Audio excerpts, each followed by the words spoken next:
Dream house Hindi TV. हर रोज बाबा रौनकी राम एक नर्सरी में नौकरी करता था। उसके घर के नजदीक ही बच्चों के खेलने के लिए एक पार्क था। बाबा जी अपनी ड्यूटी पर जाने से पहले उस पार्क में एक चक्कर लगाकर आते और पार्क में लगे हुए पौधों को जरूरत अनुसार पानी व खाद देना नहीं भूलते।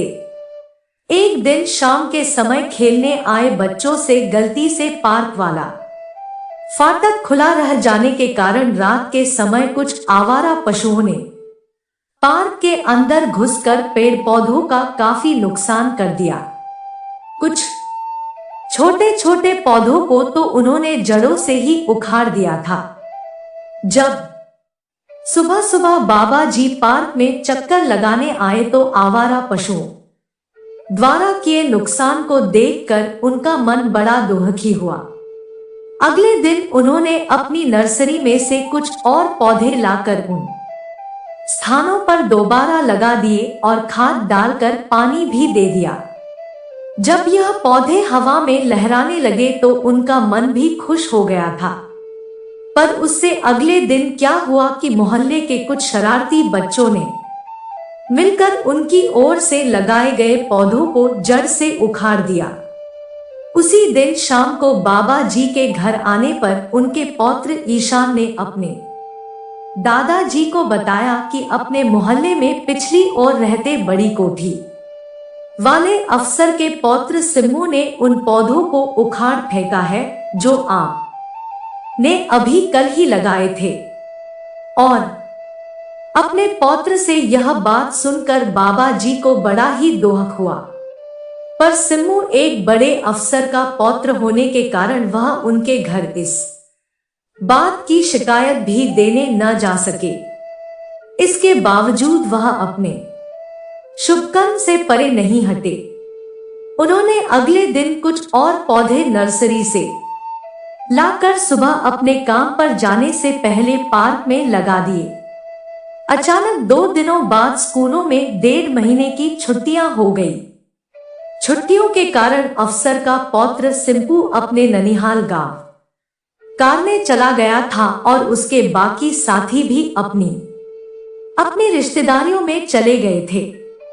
इस दौरान रौनकी बाबा हर रोज पार्क में पौधों को पानी देते और देखभाल करते रहते। इसी तरह धीरे धीरे उन पौधों की जड़ें जमीन में अपनी पकड़ मजबूत करने लगी। कोई 1.25 महीने की छुट्टियां काटने के बाद अपने ननिहाल से वापस आए अफसर के पौत्र सिम्मू ने जब पार्क में पौधे ही पौधे देखे तो उसको गुस्सा चढ़ गया। वह सोचने लगा, अब हम कहां खिलेंगे? यह पौधे तो हमें पहले ही खेलने नहीं देते थे। गर्मियों के महीने दोपहर के समय मोहल्ले में शांति थी। यह मौका देखकर वह सिम्पू अकेला ही घर से पार्क में आ गया। पार्क में आते ही पहले उसने इर्द गिर्द देखा कि कोई उसको देख तो नहीं रहा। फिर उसने छोटे छोटे 2-3 पौधे उखाड़ फेंके। उसके बाद उसने एक लंबे से पौधे को हाथ डाल लिया और उसको खींचने लगा, पर पौधा अपनी जड़ें अच्छी तरह मिट्टी में फैला चुका था और सिम्पू से उखड़ नहीं रहा था।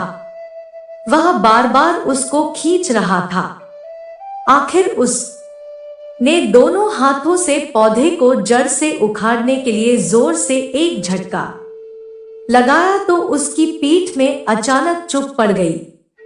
झटका मारने के बाद जब वह सीधा खड़ा होने लगा तो उससे सीधा खड़ा हुआ ही न गया, बल्कि उसकी पीठ में जोर का दर्द होने लगा। वह चीखे लगाता हुआ टेढ़ा सा होकर अपने घर की ओर भाग गया। जिस समय वह अपने घर पहुंचा उस समय घर में अकेले उसके दादी जी ही थे। घर पहुंचते ही सिम्पू ने सारी बात अपनी दादी जी को बताई। उसकी बात सुनकर दादी जी समझ गए थे कि इसकी पीठ में चुप पड़ चुकी है और कुछ नहीं हुआ, पर उस समय कोई और मेंबर घर में मौजूद नहीं था जो उसकी प्रारंभिक सहायता के लिए किसी डॉक्टर के पास या अस्पताल ले जा सकता।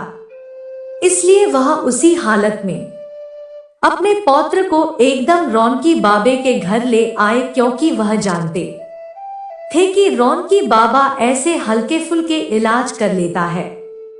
जब वह दोनों बाबा जी के घर पहुंचे तो बाबा जी भी आगे से घर ही मिल गए।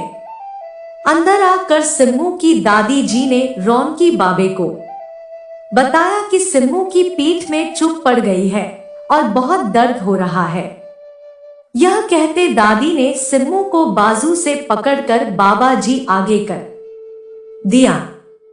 सिम्मू की पीठ में पड़ी हुई चुभ निकालने के लिए जब बाबा जी चारपाई से उठे तो उन्होंने पूछा, हाँ अरे पुत्र, पीठ में चुभ कैसे पड़ गई तेरे? बाबा जी का सवाल सुनकर सिम्मू सच बोलने से हिचकिचाने लगा और चुप करके खड़ा रहा।